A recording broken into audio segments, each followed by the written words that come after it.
John Hoover, John E. Hoover on Twitter, follows the state of Oklahoma, has done a great job with the time as a writer, a blogger, a radio talk show host, and now publisher of SI Sooners, also writes for that Lindy's magazine. He joins us on Sikkim 365 Radio. John, it's been a while, but the story that popped 3 weeks ago, I think, was it 3 weeks ago today or 3 or 4 weeks ago today, and now things have kind of calmed down, settled down. It's just a matter of now when, not if, because we know Texas and Oklahoma are leaving. Was there any at all reaction from Oklahoma fans of, I'm not so sure we like this at all? Yeah, absolutely, Smokey. I would say probably, I would characterize it as probably 80 to 85%. Wow. Are pumping their fist right now and saying, oh, my God, this is great. We're joining the SEC. Okay. Because when you're at Oklahoma, you've got 7 national championships to your name in your heritage, but you haven't won one in 21 years. That's the longest stretch since Bud Wilkinson won the first one in 1950. So they are starving for a national title. So most of the people around here are saying this is our best chance to get to to get number 8, to get that next national championship, is to join the SEC, have a good season every once in a while and have a shot, versus the 15% that are saying we're not going to win 6 consecutive SEC championships like we've been winning 6 consecutive Big 12 championships, right? So it's which one of these paths do you want to go down if you're an Oklahoma fan? I guarantee you they're not going to win 6 straight SECs, but I do think it's the fastest way to another national title. John, do you think there's any momentum to keep Oklahoma State on the schedule at all? Well, Oklahoma has said all the right things when asked numerous times about it. They are eager to, continue the series, and the Bedlam series is very meaningful, and they welcome the competition. And Oklahoma State is saying, well, if they're leaving, then screw them. The president almost came out and said those very words. It's been shocking. Behind closed doors, in the dark, smoke-filled rooms at Oklahoma in Norman, I'm not 100% sure that they're all on board. Everybody's got all their chips in the center of the table to play Oklahoma State, to continue to play that big non-conference game when you're suddenly in the future you're going to be taking on 9 probably SEC conference games. Do you want your 10th game to be Oklahoma State every year? That thing. Listen, Oklahoma dominates statistically the Bedlam series. But it's the rare occasion when it's maybe not rare. It's a little bit on the unusual side when Oklahoma dominates the game. Those games always come down to the final drive, the final quarter, the final who can make the final stop. I don't know that Oklahoma really wants to get into that in their non-conference. Maybe they do, but I'm not sure. Yeah, I think Oklahoma's going to be just fine. But yeah, ripping off 6 or 7 consecutive conference titles. Hell, not even Alabama does that. And we know where they are. Spencer Rattler, the guy has the swagger. He's got the gun. He's got the moxie. He's got everything. Now he's got a year of experience. There are other really good quarterbacks in college football. But your thoughts about how much better does Lincoln Riley think he can get? Yeah, this is a big year for him, and it's been a big offseason. He went into last year, 2020, not having officially won the starting job. He was competing for the starting job, and then COVID happened. He didn't get spring practice. He didn't get a standard offseason. Nothing was typical about last year, including the start for an Oklahoma quarterback when he throws, 5 interceptions in the first 2 games, or the first 2 losses, I guess. Had something like 7 turnovers, had game-ending interceptions on each of the last 2 drives that they lost those games against Iowa State, K-State. That's not an Oklahoma quarterback. Well, his season was really, kind of teetering there in the Texas game when he got benched after 2 more turnovers. You're like, Lincoln Riley's probably crawling inside his skin saying, Spencer, stop turning the football over. Well, he pulled him out, sat him down, and I think Spencer realized at some point, okay, I need to quit being loose with the football. I think he finished the season, his last 7 games, with just 2 turnovers. And he figured things out. So now he's had a typical off season. He's had a full spring. He's had the summer and working with the receivers every day, and everything's structured. I expect a really big season from him. I think Lincoln Riley expects an even bigger season from him because he's worked on his. This is Lincoln Riley talking. Okay, I'm kind of paraphrasing his quotes here from the press conferences. He's worked on his body. He's gotten stronger. He's gotten faster. He's more elusive. You know, he's not going to be a runner. But we did a series with Jim Mora, you know, the former UCLA coach, this off season about the draft, and we asked him about Spencer Rattler. And one of the things that he said is people are going to turn off their radio or drive off the road or whatever. But one of the things he said in evaluating Spencer Rattler's film is he has some qualities that remind you of Patrick Mahomes in that he can make that no-look pass. He can throw off schedule. He can be falling down and make a pass that's a perfect spiral like he did Mahomes did in the Super Bowl. He's got arm talent that's really, really rare, and now he's developed the ability to make throws that are not part of the regular plan. So put all those things together, regular off season, rededicated himself to the weight room, got more elusive, you know, has developed tricks to go along with that arm talent. I think he could be having a big year. So, John, last year the running back room got kind of decimated with transfers, and then Kennedy Brooks decides to sit out. But they grab Eric Gray through the transfer portal, and I was surprised to see that Kennedy Brooks actually, you know, did just sit out last year, and he's coming back. It wasn't like an NFL thing or anything like that. How much excitement, I guess, is there for that running back room right now?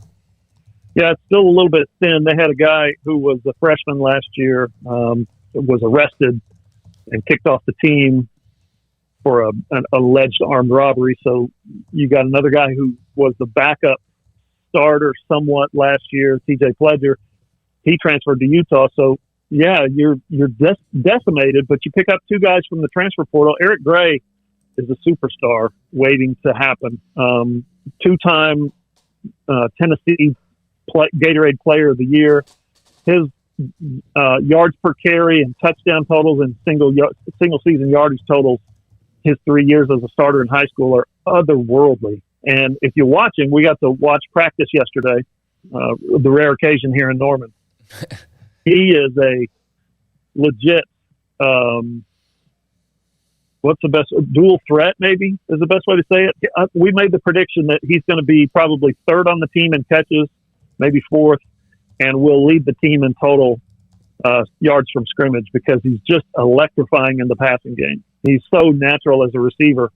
So if he stays healthy, we expect big numbers. And then they added from LSU. Now, he came from Tennessee, Eric Gray did, but then they added LSU transfer, you know, Kevontre Bradford. Oh, that's Trey right. Bradford is what he goes by. Yeah, from I guess, close to you guys. He's in the Dallas suburbs. But he is the guy that, you know, you talk to Lincoln Riley and you talk to Kennedy Brooks about him, you talk to Eric Gray. They talk about his explosiveness is something that they haven't had. Top end speed, get out of the gates, get going. It's something that Oklahoma, Lincoln Riley says, I haven't had that here yet. So you wonder, again, we don't get to see a lot of practice. We certainly don't get to see the scrimmages. We'll know, I guess, you know, come September. But you wonder how fast this guy really is. Can he make people miss? Is he strong enough to break tackles? Because if he is, you know, he only played a couple of games last year at LSU. And they were, you know, at the end of the season when they had a bunch of injuries as a true freshman. So you're wondering, well, why didn't he play more if he's that good? But just to hear these guys talk, again, we're taking these at secondhand accounts. He sounds like he could be in for a big year too, as kind of a third option behind Brooks and Eric Gray. What's crazy about Kennedy Brooks, and we saw him at Mansfield High School a couple of times, you know, maybe 3 times, I think, in his career, and he was fantastic, is I thought last year had he stayed with who they were, he could have been someone mentioned in the Heisman Trophy race.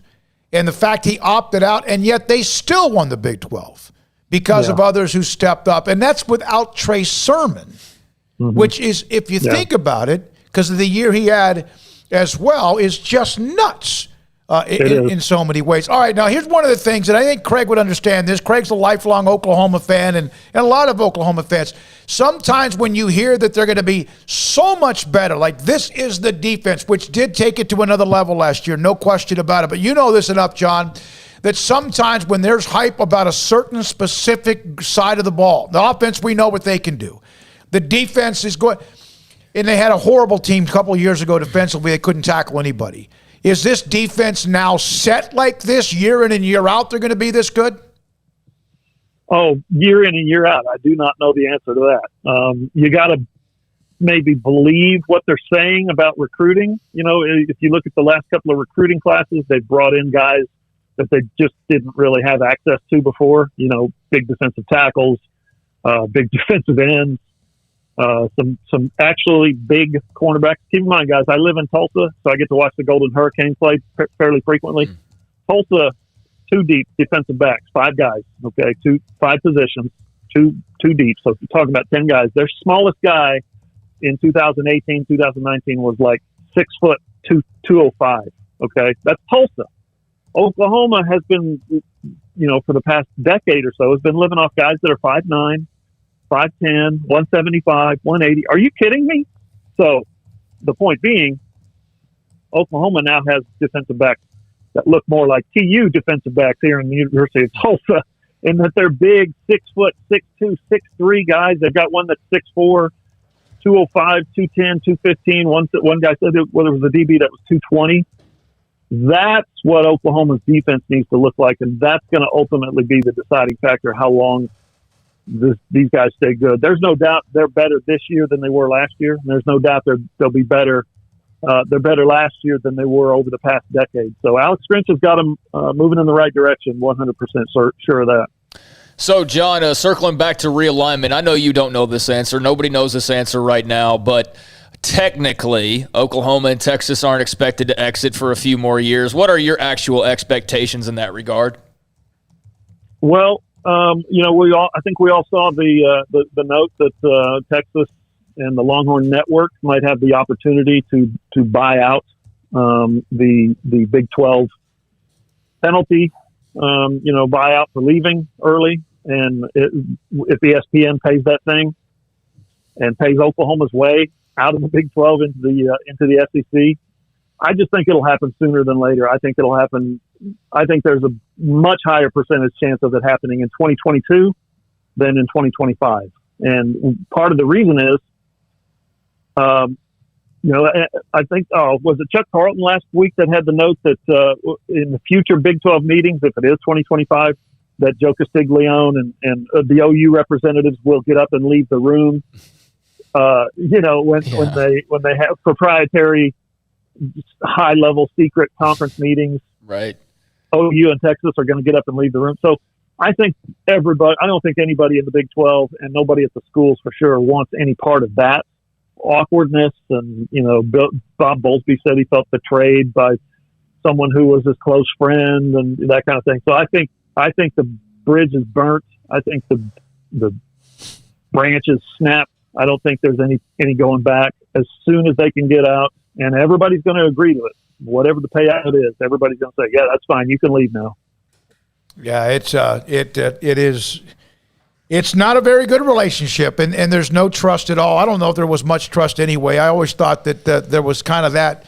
But, man, has this set college football in its ear. It's been wonderful for us on this show because I don't know about you, John, but it has set fire to what we have now as an audience that's exploded in just the last 3 weeks. Thank you, man. Yeah. Great to always have you whenever we can. And tell everyone where they can find you. I know SI Sooners, you write for Lindy's and a couple of other things as well. Yeah, I got a YouTube channel, John Hoover Media. You can also find me at the website we just had our busiest month, Smokey, coming off that realignment stuff. So, allsooners.com is the website, allsooners.com.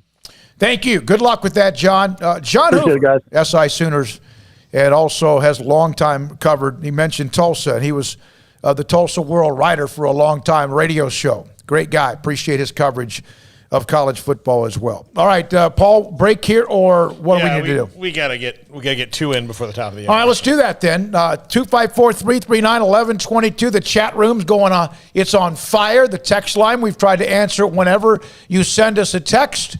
And this is Sikkim 365 Radio. Riverbend